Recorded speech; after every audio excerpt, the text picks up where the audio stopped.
Salt Lake City is fairly new. It's been around for fewer than 200 years, but there are a number of historic buildings with plenty of ghost stories in town. Here are our 5 favorites. The Peery Hotel was built in 1910 by David and Joseph Peery as a place for higher class and business visitors to Salt Lake City. The area had seen a gold rush and was growing significantly around that time. It was also around the same time a number of train depots opened in the area. The hotel was remodeled in 1999 and turned into a boutique hotel, which is now owned by Hilton. There have been a number of ghost stories at the Peery Hotel over the years, and it's listed on hauntedplaces.org. Some of the ghost stories include a woman heard moaning through the main hallways, children running, a man standing in the doorways, and the elevator having a mind of its own. I stayed there on my latest trip to Salt Lake, and I didn't actually feel anything. I did get a couple videos of weird light, but again, I'm not sure that it's actually a ghost, but you can look for yourself and see.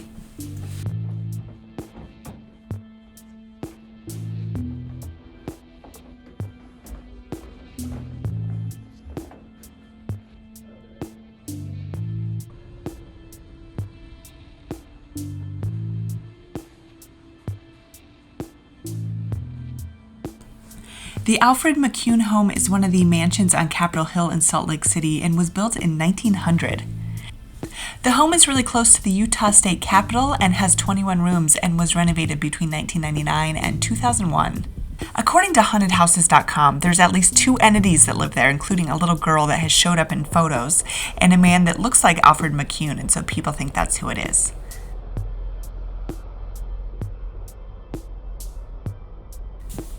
The Salt Lake City Cemetery has graves from as far back as the mid-19th century and covers more than 200 acres right outside downtown Salt Lake. For years, people have talked about hearing footsteps and voices coming up behind them, as well as seeing orbs, both in person and in photos.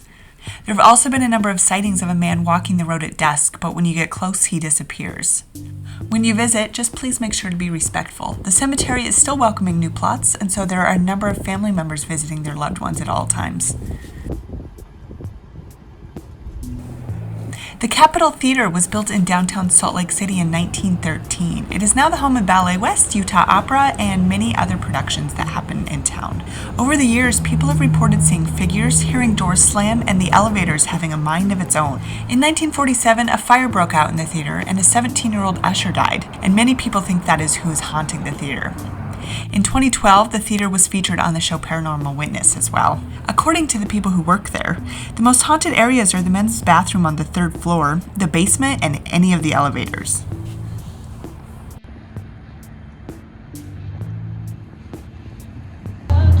So I also heard that Trolley Square is one of the most haunted places in Salt Lake City, so we're going to check it out. Trolley Square was built in 1908 to house Salt Lake City streetcars and converted to a shopping center in 1972. A man wearing coveralls has been seen walking the halls late at night, sometimes doing work like mopping. Employees of the mall's many stores have also seen or heard a number of things, including displays being rearranged at night. There have also been a number of sightings in the old spaghetti factory. The Salt Lake City and County Building was built between 1891 and 1894 as the home of the local government, which is what it still is today. There have been endless stories of ghosts that still continue today in that building. Stories of employees feeling someone touch them, loud typing when no one is there, sounds of children running and laughing around the hallways. One employee told TV station KSL that everyone who works there just knows not to be there late at night by yourself. Like many western states, Utah is not very old, and so the ghost stories are much different than an eastern U.S. location. But you can still find a number of places in Salt Lake City if you are ghost hunting.